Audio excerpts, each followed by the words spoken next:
हरे कृष्णा। जन्माष्टमी के शुभ अवसर पर आप सब भगवान श्री कृष्ण की शुभकामनाएं स्वीकार कीजिएगा। आपको जानकर खुशी होगी कि आपके शहर में इस्कॉन द्वारा एक सुंदर कल्चरल सेंटर और मंदिर बनने जा रहा है।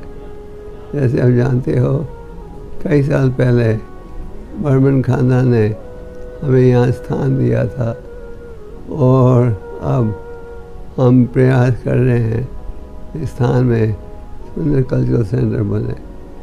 वाराणसी ऐतिहासिक शहर है, संतों का स्थान था, महाप्रभु ने यहाँ समय दिया है और बहुत आवश्यक है कि इस शहर में एक महत्वपूर्ण सेंटर बने।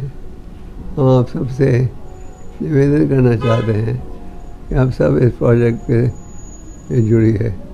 वाराणसी आपके प्रधानमंत्री का भी कॉन्स्टिट्यूंसी है और हमारी इच्छा है, जैसे आप लोगों ने कई बार कहा है, एक सुंदर मंदिर यहाँ बनना चाहिए, एक सुंदर कल्चरल सेंटर।